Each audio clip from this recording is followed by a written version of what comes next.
किशोर जी आए हैं समसपुर गांव में। यहाँ से जनसभा की शुरुआत हो रही है और आप सभी लोगों से गुजारिश है कि प्रशांत किशोर जी का जोरदार तालियों से स्वागत करें और अभिनंदन करें।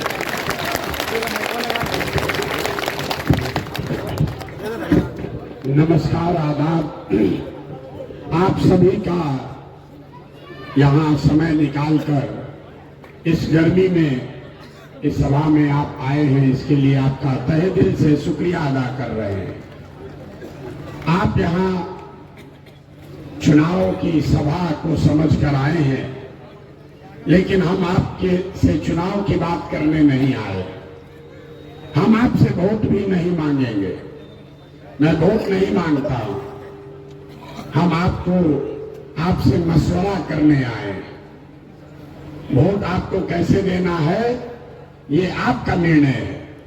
हम वोट नहीं मांगते, लेकिन आपके बीच आए हैं, आपसे मशवरे के लिए आए, क्योंकि आपके कौम में पैगंबर साहब ने बताया कि जब आगे का रास्ता न दिखे तो बेशक मशवरे में खैर है। इसलिए इस मशवरे के लिए आए। आपको आज मशवरे की जरूरत है। क्यों जरूरत है?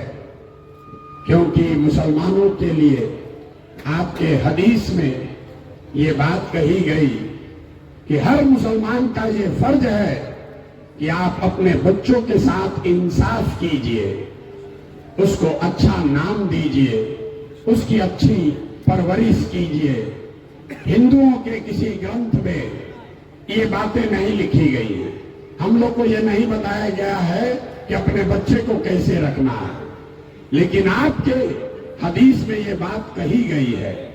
आपको मशवरे की जरूरत इसलिए है कि आज 2/3 से ज्यादा मुसलमान चाहकर भी अपने बच्चों के साथ इंसाफ नहीं कर पा रहा।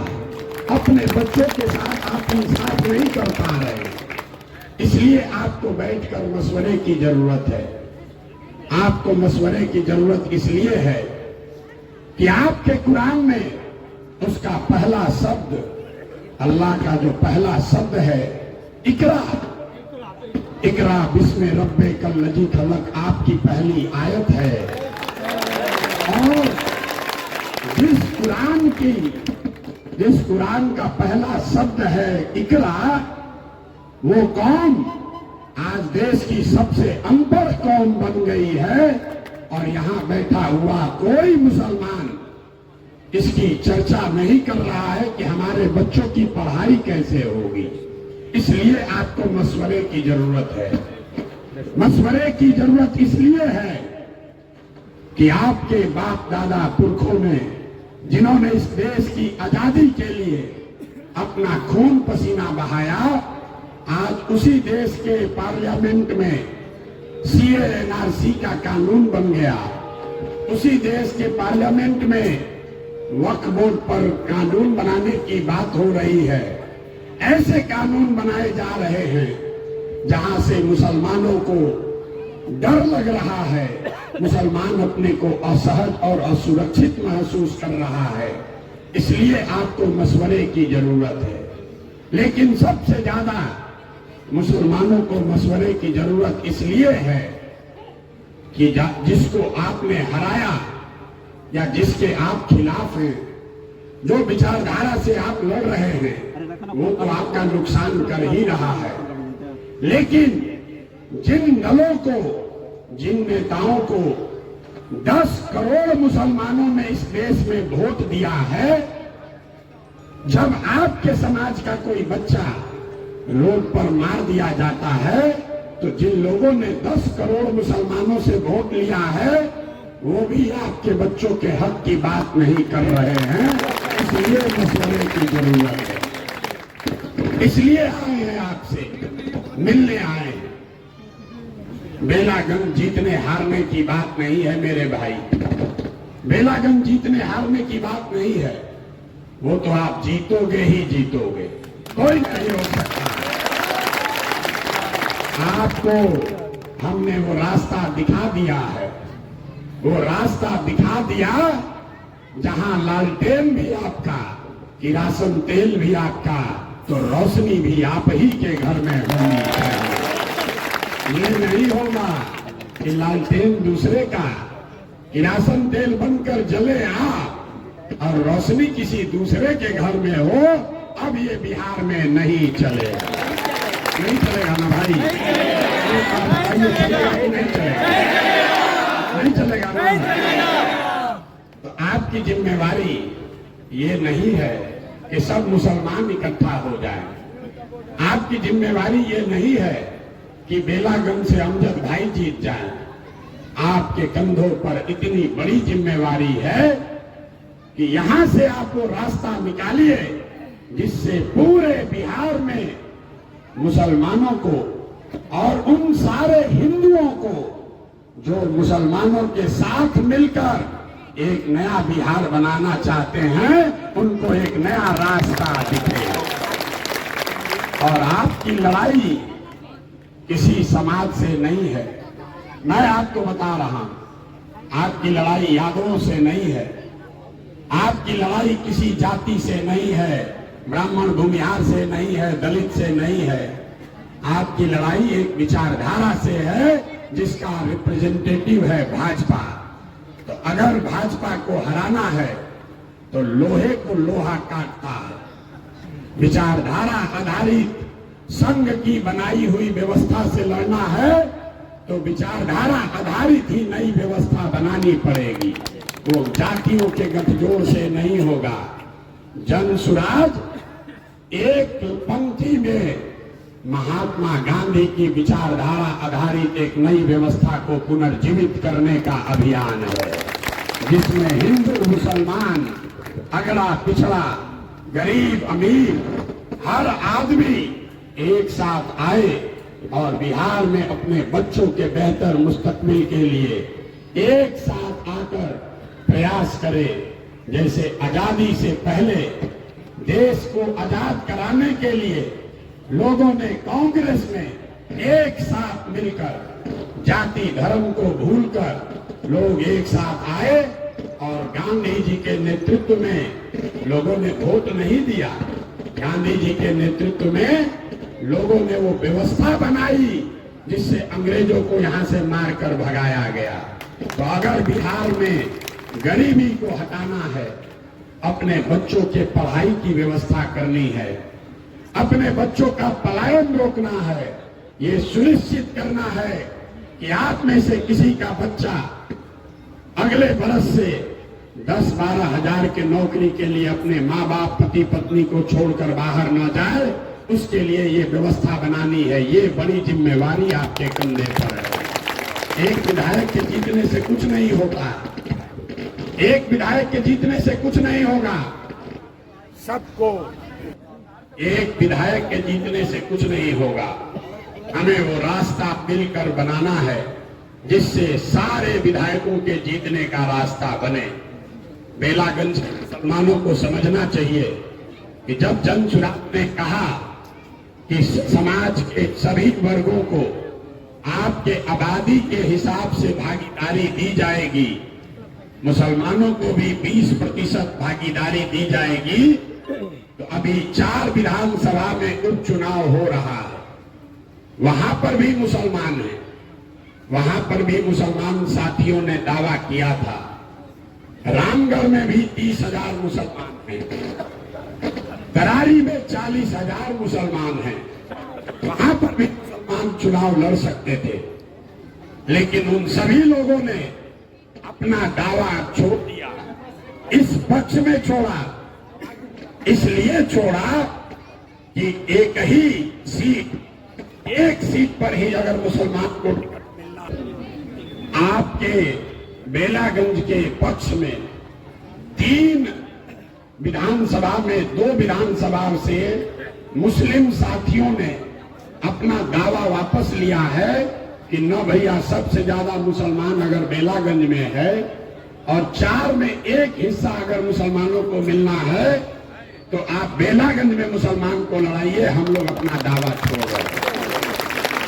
आप समझिए, यहाँ पर गांव-गांव में लोग कह रहा है कि अमजद भाई हमारे घर नहीं आए, हमको पूछा नहीं,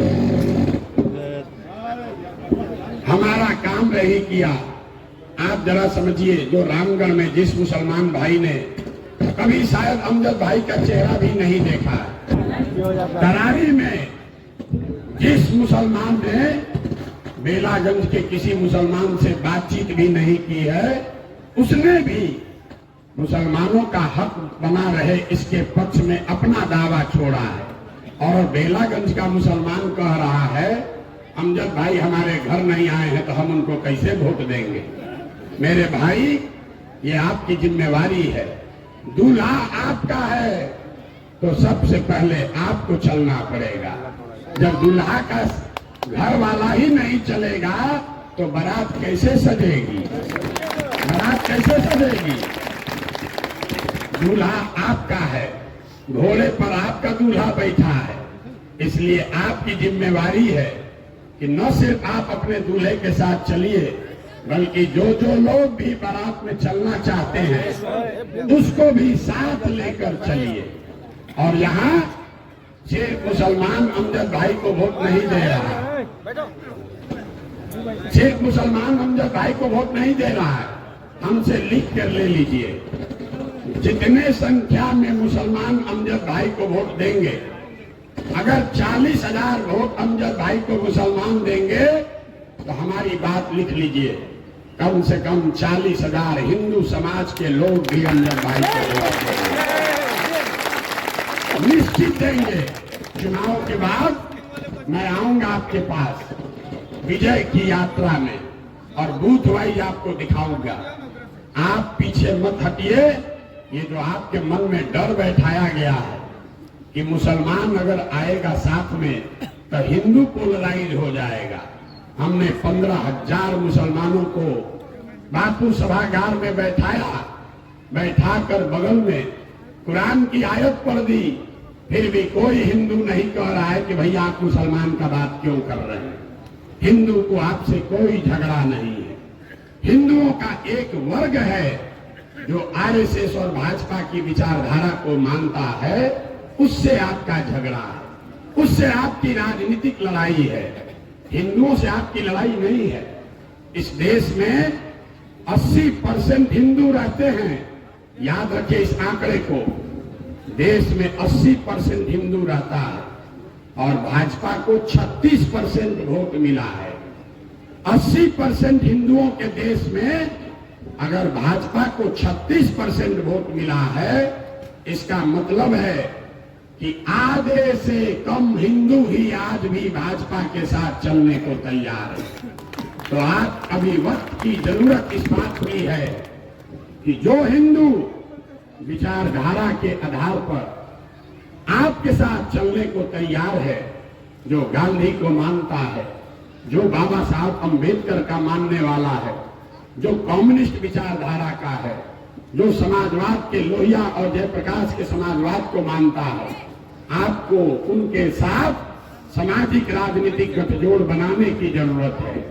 यही फर्क है जन सुराज में और ओवैसी साहब में। इसको बात को ध्यान से समझिए। ओवैसी साहब कह रहे हैं कि मुसलमानों को अपना नेतृत्व खड़ा करना चाहिए। जन सुराज भी कह रहा है कि मुसलमानों को अपना नेतृत्व खड़ा करना चाहिए। लेकिन ओवैसी साहब ये कह रहे हैं कि मुसलमानों को ये काम अपने दम पर करना चाहिए। और जन सुराज कह रहा है कि मुसलमानों को ये काम उन हिंदुओं के साथ मिलकर करना चाहिए जो विचारधारा के आधार पर आपके साथ चलने को तैयार है। अगर आप ये करेंगे तो 50% हिंदू जो विचारधारा के आधार पर आज भाजपा से लड़ रहे हैं और 20% मुसलमान अगर एक साथ हो जाएं तो 40% हिंदू और 20% मुसलमान, आप हुए 60, भाजपा हुई 40 और उसको हर लड़ाई में शिकस्त दी जा सकती है। ये जन सुराज का फॉर्मूला है, ये जन सुराज का फॉर्मूला है जो ओवैसी साहब से अलग है। हम ये कह रहे हैं कि आपका रहनुमा कोई प्रशांत किशोर नहीं हो सकता, आपका रहनुमा कोई लालू यादव, तेजस्वी यादव, राहुल गांधी नहीं हो सकते हैं। आपका रहनुमा तो आपके कौम के बीच से ही निकलना चाहिए, लेकिन जो भी निकले उसको हिंदुओं के साथ मिलकर काम करना है, तभी वो बात आगे मुकम्मल होगी, वरना सिर्फ हल्ला करने से कुछ नहीं होगा। लोग बताते हैं कि हम जो काम करते थे, मीडिया वाला कहता है कि चुनावी रणनीतिकार थे, चुनाव प्रबंधक थे। गांव देहात में आदमी को बुझाता नहीं है कि भाई ये कौन काम है, ये कौन सा काम है चुनाव प्रबंधन। हम आपको बता रहे हैं, जैसे आपके घर में कोई बीमार पड़ गया, आप डॉक्टर के पास जाते हैं, आप 500, 200, 300 रुपया देते हैं, डॉक्टर साहब वैद्य दवा देता है। आपको कोई मामला फंसता है कोर्ट में, थाने में, आप वकील के पास जाते हैं, वकील साहब 1000, 2000 फीस लेकर आपको कानूनी सलाह देते हैं। वैसे ही इस देश में जिसको भी आप बड़ा ताकतवर नेता जानते हैं, जिसको आप टीवी पर देखते हैं, अखबार में पढ़ते हैं, जब ये लोग का चुनाव के समय गाड़ी फंसता है तो ये लोग आपके भाई, आपके बेटे प्रशांत किशोर के पास आते हैं सलाह लेने के लिए। और हमारा फीस 2-4, 500 रुपया नहीं है, 2-4, 5,000 भी नहीं, 2-4, 5 लाख भी नहीं, 5-10 करोड़ भी नहीं। मेरा फीस है 100 करोड़ या उससे ज्यादा। इतना रुपया लेते हैं बिहार में किसी ने सुना नहीं होगा। 100 करोड़ या इससे ज्यादा रुपया लेते हैं, तब बताते हैं कि चुनाव कैसे लड़ा जाएगा। लेकिन उस पूरे काम को, और हमको यहाँ मुसलमान को बरगला रहा है कि भाई प्रशांत किशोर के पास इतना पैसा कहां से आया, भाजपे वाला दिया होगा। अरे भाई, मुसलमानों की दशा देखिए, हम मजबूती से, ईमानदारी से प्रयास कर रहे हैं, तो आप कह रहे हैं कि इस पर कैसे भरोसा करें। ये आदमी तो इतना मजबूती से काम कर रहा है, जरूर भाजपे वाला पैसा दे रहा होगा। अगर हम मजबूती से नहीं लड़ते तो यहीं का मुसलमान कहता कि आदमी तो बहुत होशियार है, लेकिन मजबूती से लड़िए नहीं रहा। मेरे भाई, ये आपके मन में बैठा दिया गया। यहाँ जितने लोग बैठे हुए हैं, इस्लाम को समझने वाले बड़े बड़े दानिश्वर, आप बताइए, आपके कौम में कहीं पर भी अल्पसंख्यक वर्ड कहीं आया ही नहीं है। कहीं आपको ये नहीं कहा गया है कि आप अपने आप को अल्पसंख्यक बताइए, माइनॉरिटी बताइए। अल्पसंख्यक कोई जाति धर्म नहीं है, अल्पसंख्यक एक मानसिकता है। ये साइंस है, इसको समझिए। आपके मन में इतनी ज्यादा राजनीतिक बंधुआ मजदूरी घुसा दी गई, इतना डरा दिया गया कि मुसलमानों ने अपने आप को मुसलमान कहना छोड़कर अल्पसंख्यक कहना शुरू कर दिया। आप मुझे बताइए, किस किताब में लिखा हुआ है कि मुसलमान अल्पसंख्यक है? कहीं नहीं लिखा। किसी हिंदू को आपने ये कहते सुना कि हम बहुसंख्यक हैं? हिंदू अपने आप को हिंदू कहता है, मुसलमान अपने आप को अल्पसंख्यक कहता है। अल्पसंख्यक, आप समझिए, ये मानसिकता है। वेबस्टर के डिक्शनरी में जाकर पढ़िए। अल्पसंख्यक एक मानसिकता है जिसमें आपको ये बताया जाता है कि आप ये स्वीकार कर लो कि आप अपनी सुरक्षा के लिए, अपने भलाई के लिए, अपने विकास के लिए समाज के बहुसंख्यक वर्ग के पीछे ही चलिएगा। ये मानसिकता का नाम है अल्पसंख्यक कहा जाना। और यही गुनाह लालू जैसे लोगों ने आपके साथ किया है। उन्होंने आपको भागीदारी नहीं दी, ये बड़ी बात नहीं है। उन्होंने आपका विकास नहीं किया, उसको भी माफ किया जा सकता है। उन्होंने आपके साथ के बावजूद भाजपा को हराया नहीं, ये भी माफ हो सकता है। लेकिन उन्होंने सबसे बड़ा गुनाह ये किया कि आपके मन में ये बैठा दिया कि जब तक हमारे पीछे नहीं चलोगे तब तक तुम सुरक्षित नहीं हो, जब तक हमारे पीछे नहीं चलोगे तब तक तुम्हारा विकास नहीं होगा। उस मानसिकता से निकालने के प्रयास का नाम है जनसुराज। यहाँ जितने लोग आप बैठे हैं, हमारी बात पर भरोसा न हो, अभी 4 दिन पहले आपने एक समाचार पत्र में खबर पढ़ी होगी, आपके समाज के जिस व्यक्ति के मरने के बाद जिसकी मैयत में लालू यादव और उनका परिवार देखने तक नहीं गया, आज जन सुराज का भय इतना है कि उसको घर पर बुलाकर ज्वाइन कराया जाए। उसको घर पर बुलाया जिसके मैयत में भी ये लोग शामिल नहीं हुए। ये जन सुराज की ताकत है। आप हमारे साथ एक फोटो खिंचा लीजिए और 5 बरस जिन नेताओं ने आपको फोन नहीं किया था, वो पूछेगा, अरे चचा काहे परेशान है, काहे गए थे जन सुराज में, कोई गलती हुआ है क्या? तो आपको जन सुराज का यही फायदा उठाना। हम काम आपका करें या न करें, आपको ये लिख कर दे रहे हैं। जिस दिन मुसलमानों ने ये खोल लिया कि जो काम करेगा उसके साथ रहेंगे, चाहे वो राजद हो कि जन सुराज हो, जन सुराज के भी बंधुआ मजदूर मत बनिए। जन सुराज को भी आंख बंद करके वोट मत दीजिए। हम अगर आपके बच्चों के पढ़ाई रोजगार की बात न करें तो हमें भी वोट मत दीजिए। हम अगर आपको विधानसभा में 40 सीट न दें तो हमें भी वोट मत दीजिए। अगर हमने आपके बच्चों के लिए प्रयास नहीं किया, आपकी सुरक्षा का इंतजाम नहीं किया, तो हमें भी वोट मत दीजिए। लेकिन यही बात राजद पर भी लागू कीजिए, कांग्रेस पर भी लागू कीजिए। इससे आपका भला होगा, समाज का भला होगा। ये नहीं कीजिएगा तो वो क्या कहते हैं कि जयहंजा कहां जाएगा, कहां? आपकी स्थिति आज क्या है? आपके गांव में काम करना तो छोड़िए, कोई वोट मांगने भी नहीं आता। कोई गलती से आ गया तो आप लोग खुद कहते हैं कि हमसे वोट क्यों मांग रहे हैं? आप अपना हिंदू वोट समेटिए, हम लोग तो है ही आपके साथ। आप बताइए, आपने अपना क्या दुर्दशा बना लिया? आप ये कह रहे हैं कि हमसे वोट मांगने भी मत आओ, हम तो तुम्हारे बंधुआ मजदूर हैं ही, हम तो तुम्हें देंगे ही देंगे भाजपा के नाम पर, तुम अपना हिंदू वोट समेटो। इसीलिए जब वो नेता जीत कर आता है तो वो आपकी चिंता नहीं करता है। बगल के गांव में सड़क बनाएगा, बगल के गांव में नाली गली बनेगी, लेकिन मुसलमान के गांव में नहीं बनेगा, क्योंकि जिसको आपने हराया वो तो जानता ही है कि आपने उसके खिलाफ वोट दिया है। जिसको आपने जिताने के लिए वोट दिया वो भी कहता है कि तो अपने देंगे, हमको सड़क बनाए चाहे न बनाए।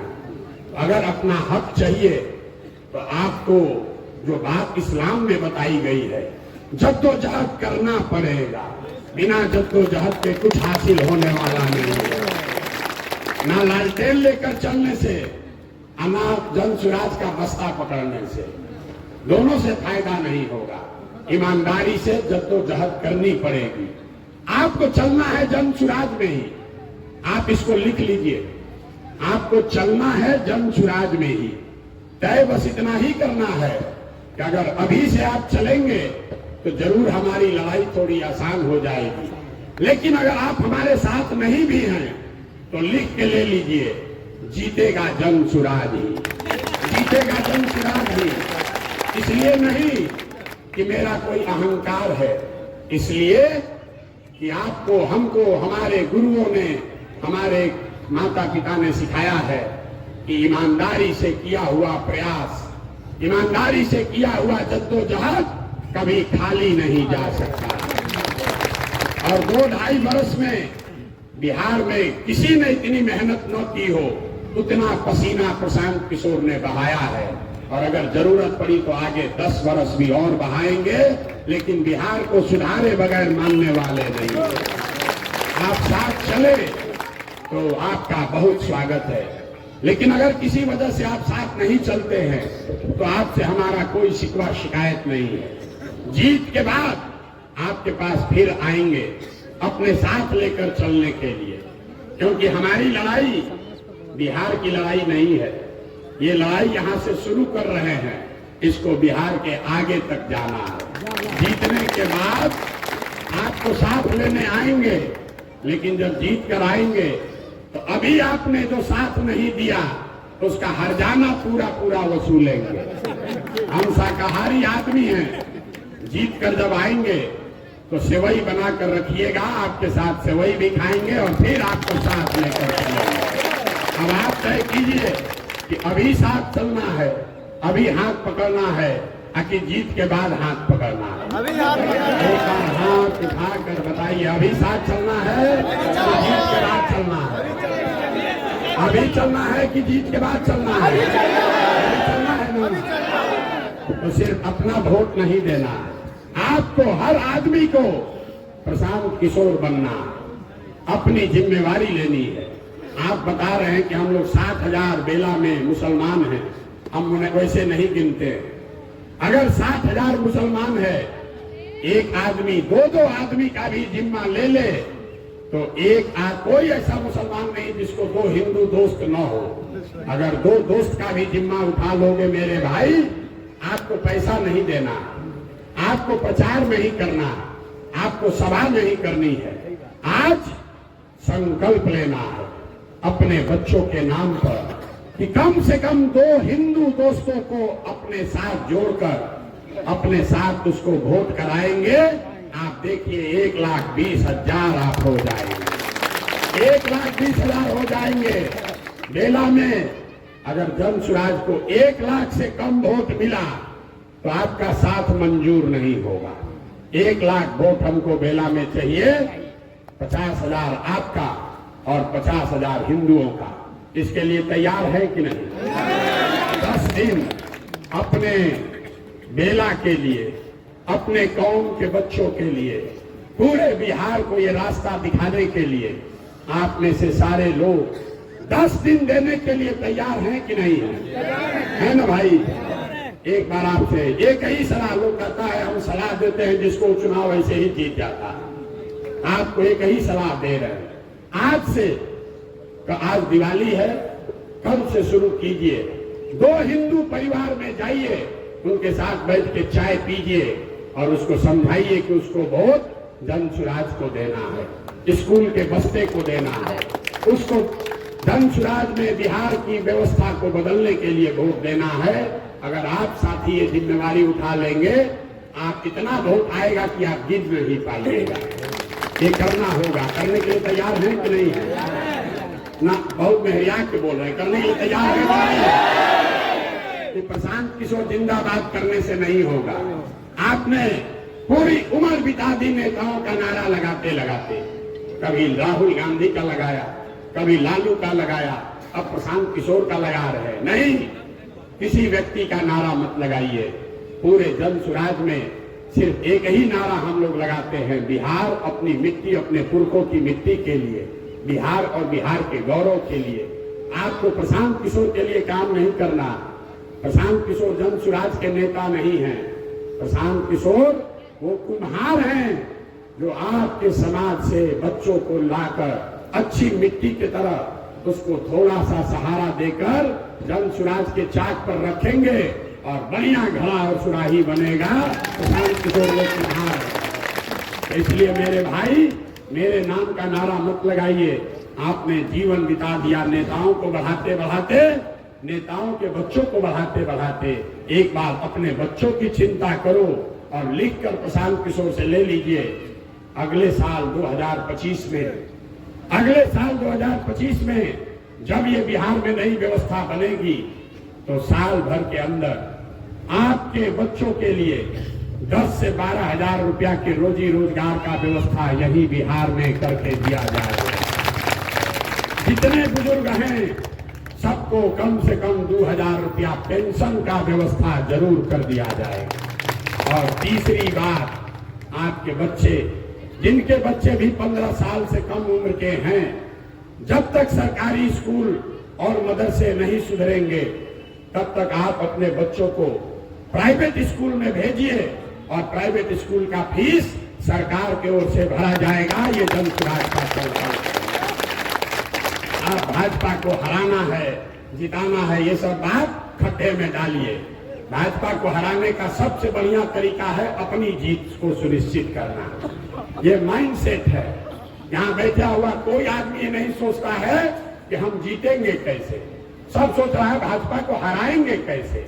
हम आपको यही सलाह देने आए हैं, आज से भाजपा को कैसे हराएंगे इस बात को हटा दीजिए, सिर्फ ये सोचिए कि हम जीतेंगे कैसे, तभी आगे का रास्ता खुलेगा।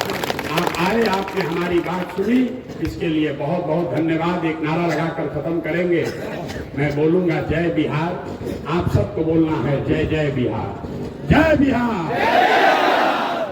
पीछे का आदमी सब महाराष्ट्र में रहते हैं कि नेता सब इतना चूस लिया है कि मुंह से आवाजों नहीं निकल रहा। जय बिहार, जय बिहार, जय बिहार। हर आदमी को आज से कम 2 हिंदू परिवार को चिन्हित करना है, क्योंकि दूल्हा आपको आपका है, तो अपने दूल्हे के बारात में 2 हिंदू साथियों को लेकर चलना है। ये जिम्मेवारी आपने उठाई है। अगर इसमें धोखा करोगे भाई, तो धोखा आपके साथ होगा, आपके बच्चों के साथ होगा। बहुत बहुत धन्यवाद।